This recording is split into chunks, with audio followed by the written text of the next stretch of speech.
मी अश्विनी जगताप आहे, पाठीमागून वार करू नका, असा इशारा थेट भाजपच्या ज्येष्ठ कार्यकर्त्याला खुद्द आमदार अश्विनीताई जगताप यांनी दिल्याने राजकारणात खळबळ आहे। आजवर शांत, संयमी, मितभाषी वाटणाऱ्या आमदार अश्विनीताई इतक्या का भडकल्या याचाच शोध सुरू आहे। त्याचे झाले असे, राज्याचे भाजप अध्यक्ष चंद्रशेखर बावनकुळे हे बुधवारी दिवसभर शहर दौऱ्यावर येत आहेत। आगामी लोकसभा निवडणूक तयारीसाठी मावळ लोकसभा मतदारसंघात त्यांच्या गाठी भेटीचे नियोजन पक्षाने केले आहे। या सर्व कार्यक्रमांची माहिती देण्यासाठी हॉटेल घरोंदामध्ये पक्षाचे शहराध्यक्ष शंकरशेठ जगताप यांनी पत्रकार परिषद आयोजित केली होती। त्यावेळी आमदार म्हणून अश्विनीताईंचा प्रोटोकॉल संघटनेत पाळला गेला नाही। त्यावेळी शहराध्यक्ष जगताप यांच्या शेजारीच आमदारांची खुर्ची आवश्यक होती। प्रत्यक्षात त्यांची बैठक व्यवस्था बाजूला दुसऱ्या खुर्चीत केली होती। संयोजक म्हणून नामदेव ढाके यांच्याकडे ती जबाबदारी होती। आपल्याला विचारात घेतले जात नाही, जाणीवपूर्वक डावलले जाते अशी भावना झाल्याने आमदार अश्विनीताई जाम भडकल्या। भर पत्रकार परिषदेतच त्यांनी नामदेव ढाके यांच्यावर अक्षरशः जाळ काढला। मी अश्विनी जगताप आहे, आमदार लक्ष्मण जगताप यांची पत्नी आहे, पाठीमागून खंजीर खुपसू नका, अशा कठोर शब्दात अश्विनीताईंनी सर्वांसमोर सुनावले। चूक लक्षात आल्यावर सारवासारव झाली, पण तोवर भाजप आणि जगताप कुटुंबातील अंतर्गत खदखद, कलह सर्वांच्या समोर आला होता।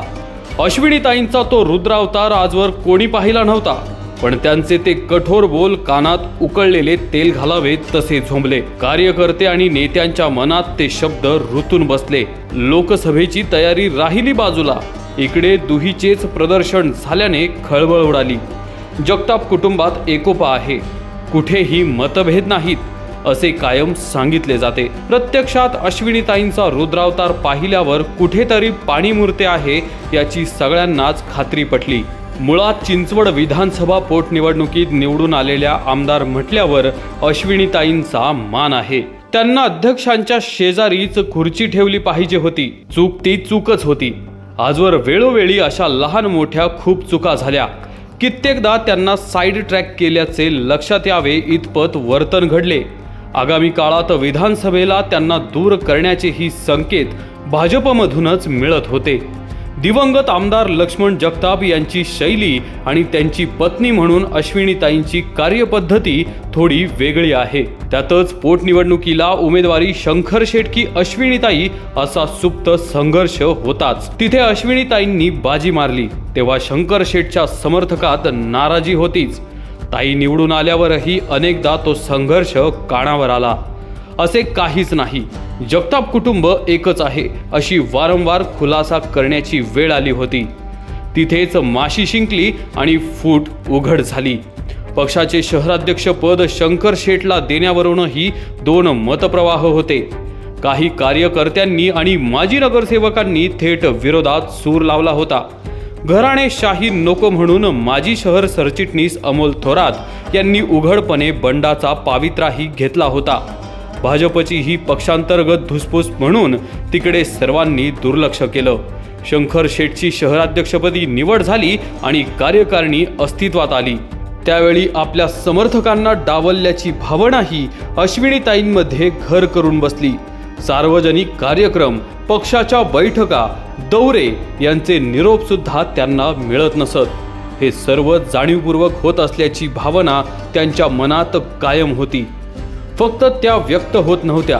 अश्विनीताईंनी सर्व मान अपमान पचवले आणि दुर्लक्ष केले। कालच्या पत्रकार परिषदेला बैठकीत अगदी खटकणारे सर्व घडले होते। पाणी डोक्यावरून गेल्याने त्यांनी दुर्गावतार धारण केला आणि सर्वांसमोर सुनावले। ढाके हे मुद्दाम करतात असा अश्विनीताईंचा राग होता। स्वतः ढाके यांनी हे सर्व नाकारले आहे। शंकरशेठच्या गोटात अस्वस्थता। आमदार अश्विनीताई यांचा तो रुद्रावतार पाहून त्यांचे सख्खे दीर आणि भाजपचे शहराध्यक्ष शंकरशेठ जगताप यांच्या समर्थकांमध्ये प्रचंड अस्वस्थता आहे। हे असे घडायला नको होते। अश्विनीताईंना डावलणे खटकणारेच होते असेही अनेकांनी म्हटले आहे।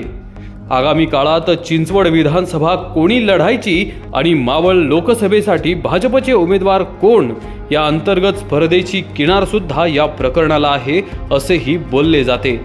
मावळ लोकसभा निवडणूक भाजप शिंदे गट शिवसेना मिळून लढणार आहेत। शिवसेनेचे खासदार श्रीरंग बारणे यांचे नाव संभाव्य उमेदवार म्हणून घेतले जाते। खासदार बारणे हेच कमळ चिन्हावर लढणार असून तशी बोलणी थेट वरिष्ठ पातळीवर झाल्याचेही वृत्त आहे। जर तसे झाले तर भाजपमधून उमेदवारीसाठी प्रयत्न करणाऱ्या शंकरशेठ जगताप यांच्या स्वप्नावर पाणी पडणार आहे। भाजप आपली स्वतंत्र तयारी करत असून तिथे शंकरशेठ जगताप यांचेही नाव मावळचे पर्यायी उमेदवार म्हणून पाहिले जाते। स्वतः शंकरशेठ आपण इच्छुक नसल्याचे जाहीरपणे सांगत असले तरी त्यांची सुप्त इच्छा आणि त्यांच्या नावाची चर्चा सुरू असते। जर मावळ लोकसभा मिळणार नसेल तर आगामी काळात चिंचवड विधानसभा उमेदवारी मिळावी असाही पर्याय आहे। तिथे शंकरशेठच्या सख्या भावजई म्हणजे अश्विनीताईच पुन्हा जोमाने लढाईच्या तयारीत आहे।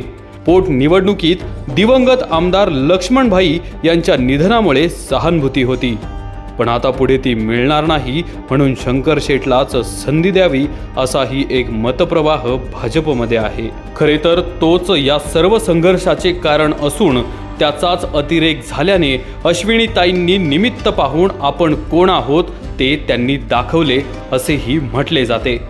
आपले अस्तित्वच संपवण्याचे कट कारस्थान पक्षात सुरू असल्याची खदखद त्यांना आहे। आमदार लक्ष्मण भाऊंच्या पुढे कोणी बोलायची हिम्मत करत नव्हते। अश्विनीताईंनी त्यांना सावलीसारखी साथ दिली। भले त्या सार्वजनिक कार्यक्रमात कुठे फारशा वावरल्या नाहीत, पण त्यांनी त्या जमदाग्नीशी 30 वर्षे संसार केला। भाऊंच्या मागे त्यांच्या विचारांचा कार्याचा खरा वारस आपणच आहोत हे सुद्धा या निमित्ताने आमदार अश्विनीताईंनी दाखवून दिले। खरे तर गेल्या 7-8 महिन्यात आमदार म्हणून नवख्या असल्या तरी विधिमंडळात प्रश्न मांडण्याचे धाडस करून त्यांनी आपण कुठेही कमी पडणार नाही ते दाखवून दिले। पती निधनाचे दुःख पचवत सार्वजनिक कार्य अखंड सुरू ठेवले। अनेकदा समयोचित भाषणे केली, बहुसंख्य कार्यक्रमांना हजेरी लावली। भले राजकारणाचे डावपेच जमले नाहीत, पण कोणी उजवे डावे केले तर ते समजण्या इतपत जाण आपल्याला आहे हे दाखवून दिले। राजकारणात फार सरळ मार्गी राहून चालत नाही, तिथे वेळ प्रसंगी 2 हात करायची ताकद लागते। कालच्या प्रसंगात अश्विनीताईंनी तेच दाखवून दिले।